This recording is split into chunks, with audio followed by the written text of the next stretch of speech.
Noticiário que não para nunca, e parece que agora a gente já tem um quadro claro do que aconteceu na crise do metanol, que matou gente, fez com que pessoas também ficassem seriamente com problemas que vão carregar por toda a vida. E ontem a polícia de São Paulo diz que entendeu qual foi o começo dessa situação. É por isso que o Vitor Lupato já está aqui abrindo o Jornal Gente deste sabadão. Bom dia, Vitor, tudo bom? E aí, Thaís, tudo bem? Bom dia para bom você, dia. bom dia para todos os nossos ouvintes. Isso mesmo, a Polícia de São Paulo diz que concluiu pelo menos a primeira fase dessas investigações sobre as contaminações de bebidas alcoólicas com metanol. Isso porque, anteriormente, foi fechada uma fábrica em São Bernardo do Campo, no ABC, perto da capital paulista, onde usavam o etanol para a adulteração de bebidas. Compraram em 2 postos que também já foram identificados esse etanol. Só que o etanol estava adulterado com o metanol.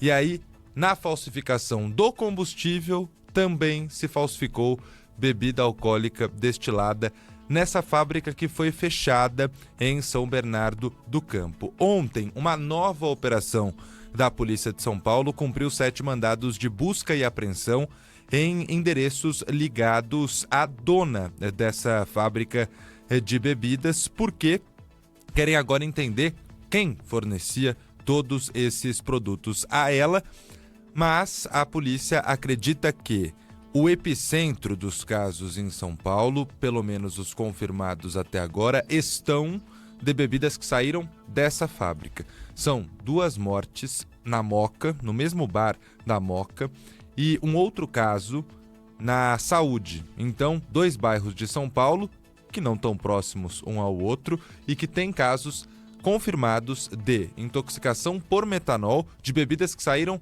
dessa fábrica. E vamos escutar agora a explicação do delegado-geral de Polícia de São Paulo, Arthur Dian, dizendo que, de fato, essa fábrica talvez tenha sido a última peça do quebra-cabeça. No primeiro momento, a gente tem o apontamento aí de 3 casos oriundos da fábrica da Vanessa, né, que saíram, são bebidas que saíram de lá. Nós temos mais 4 casos aí, que também, alguns em São Bernardo, temos casos em Osasco também. Agora a gente quer fazer essa conexão, porque não são, claro que uma pessoa enferma para a gente é preocupante, uma morte nem se fale, mas não é uma quantidade enorme de mortes, são 1.000 mortes, são 3.000 mortes, são 6 mortes, extremamente grave, mas 2 a gente já comprovou que saiu dali e uma pessoa que está cega também. Agora essas outras 4 mortes, de onde saiu essa bebida, a gente vai constatar ainda. A Vanessa, que o delegado-geral de polícia menciona nesse áudio que a gente acabou de ouvir, é a Vanessa Maria da Silva, responsável por essa fábrica clandestina em São Bernardo do Campo. Como eu disse, são 2 mortes por intoxicação de metanol confirmadas num bar da Moca e um outro caso também na Saúde, 2 bairros, todas as bebidas ligadas a essa fábrica clandestina no ABC. A polícia também foi atrás das pessoas que forneciam material a essa fábrica e também já identificou o chamado garrafeiro, que é quem vende a garrafa, às vezes falsificada, mas na maioria das vezes reciclada, ou seja, são garrafeiros que retiram esses vasilhames de um bar, por exemplo, que não descarta da forma correta e aí entregam a essas fábricas clandestinas. O delegado-geral de Polícia de São Paulo, Arthur Dian, destacou também a necessidade de combater a esse mercado paralelo de garrafas de bebidas destiladas. Foi trazido também para discussão as empresas, tanto as multinacionais quanto algumas aqui do Brasil e as associações, para que a gente achasse uma solução para isso, para que essas garrafas não entrassem em circulação novamente. Tanto que diversos locais que comercializavam e comercializam garrafas foram objetos também de investigação, de diligências, e essa semana nós destruímos mais de 100.000 garrafas. Então, na nossa opinião, aí fica uma opinião aqui, eu acho que deveria haver um controle maior dessa reutilização de garrafas. Existe até uma mobilização na nossa Assembleia Legislativa para que a gente regulamente melhore esse tema. Bom, então a Polícia Civil de São Paulo afirma que a primeira fase, a primeira etapa dessas investigações está concluída. Agora vão partir para a segunda fase, que é a de responsabilização de donos de estabelecimentos comerciais que ofereceram essas bebidas destiladas, falsificadas, adulteradas, como por exemplo donos de bares, restaurantes e também adegas, onde nós tivemos muitos casos confirmados. Vamos ouvir então o delegado Arthur Jean. É uma segunda fase da investigação agora, né? Nós constatarmos o dolo da pessoa comprando aquela bebida sabendo especificamente. Era só uma bebida falsificada? Só aí ela já vai ser incriminada em algum tipo penal. Mas se ela sabia mesmo, é com metanol, então agora é uma investigação delicada, uma investigação complexa que a doutora Isa e a equipe vão constatar. Então agora a gente segue para a segunda etapa da investigação. A gente já constatou que saiu metanol do posto, passou pela fábrica clandestina, o representante, distribuidor, bar, infelizmente causou essa morte. Estado de São Paulo, que é o estado com o maior número de casos de intoxicação por metanol e também de mortes. Ontem, no finalzinho da tarde, começo da noite, nós tivemos um novo balanço divulgado pelo Ministério da Saúde. São 46 casos confirmados de intoxicação por metanol no país. Isso todos ligados a pessoas que consumiram bebidas alcoólicas destiladas dias antes de apresentar algum tipo de sintoma. Outros 87 casos estão sendo investigados pelo Ministério da Saúde, 38 aqui em São Paulo, 4 no Paraná, 3 em Pernambuco e 1 no Rio Grande do Sul. Esses casos são os confirmados. Também temos 8 óbitos, 6 deles em São Paulo e em Pernambuco 2 pessoas morreram. Aqui em São Paulo são pelo menos 44 notificações de intoxicação por metanol que estão sendo investigadas ainda pelas autoridades responsáveis. Nesse momento que se inicia uma segunda etapa da investigação da Polícia Civil paulista para tentar responsabilizar as pessoas que comercializaram essas bebidas. Ontem nós tivemos um dos primeiros bares que foram interditados. Lá no começo, o Ministrão, um bar tradicional aqui da cidade de São Paulo, que foi reaberto parcialmente depois desse longo período de interdição por conta de casos confirmados de metanol em bebidas que eram vendidas no local. Quer dizer, deixa eu resumir aqui a história, Vitor, porque o governo de São Paulo está fazendo muita questão de dizer que o PCC não está diretamente ligado ao batismo dessas garrafas de bebida com metanol. E é verdade, porém, há um esquema anterior, que é o álcool no posto de combustível sendo adulterado com o metanol. E essa é uma prática comum.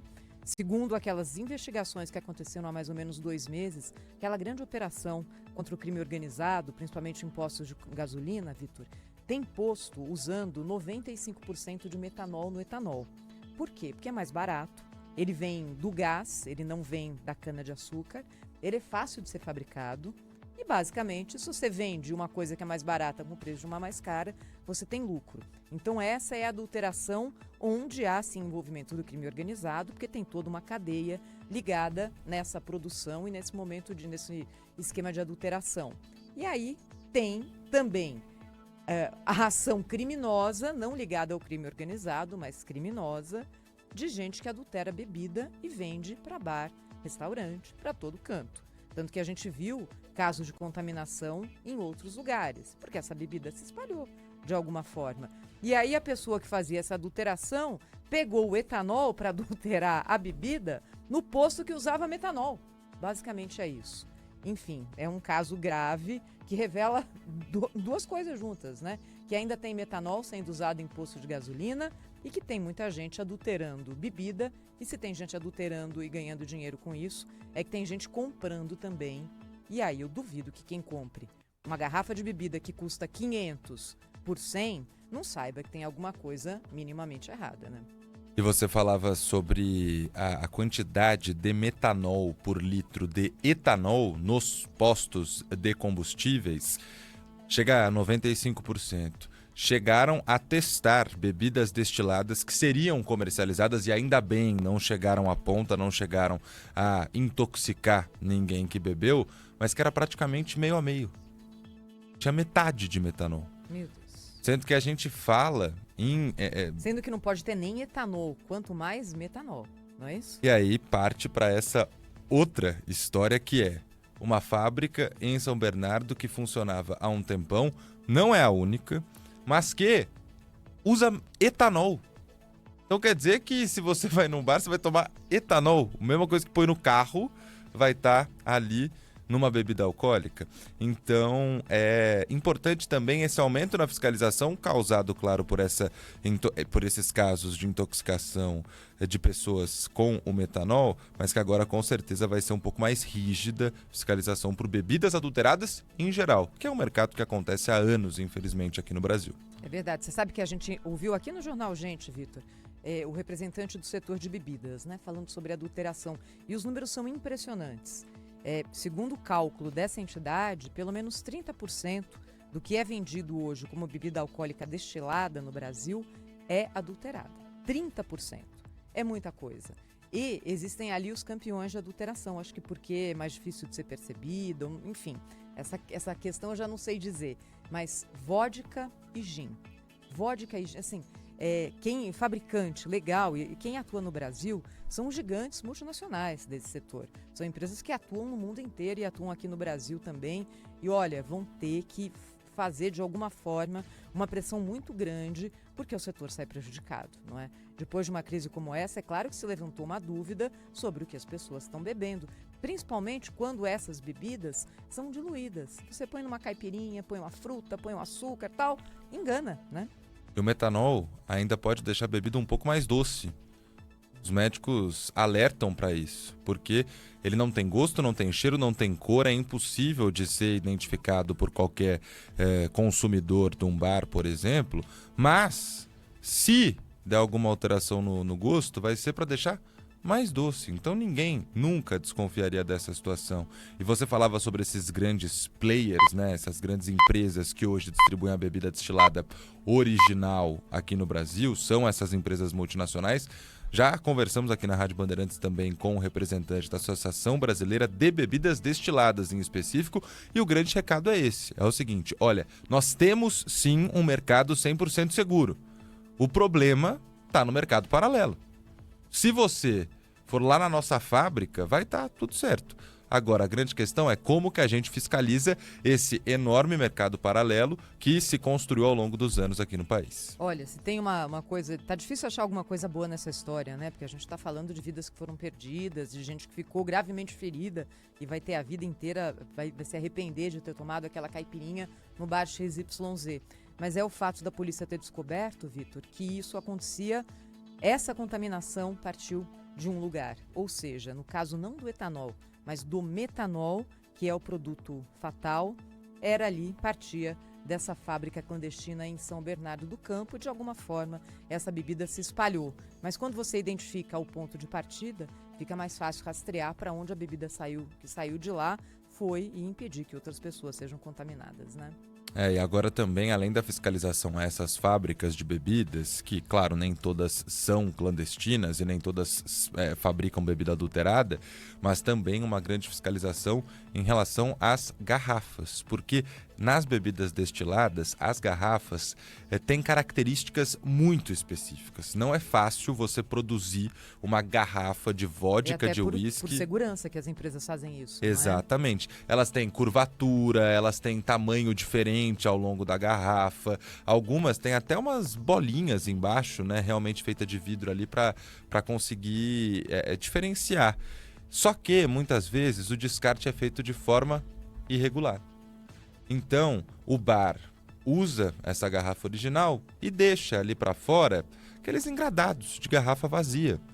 E era ali que esses chamados garrafeiros, muitas vezes, pegavam essas garrafas originais E aí vale a gente lembrar que a primeira hipótese levantada pelo governo de São Paulo e pela polícia aqui do estado foi a seguinte: usaram etanol para lavar a garrafa que já tinha sido usada com a bebida original, e aí nessa lavagem com etanol tinha metanol.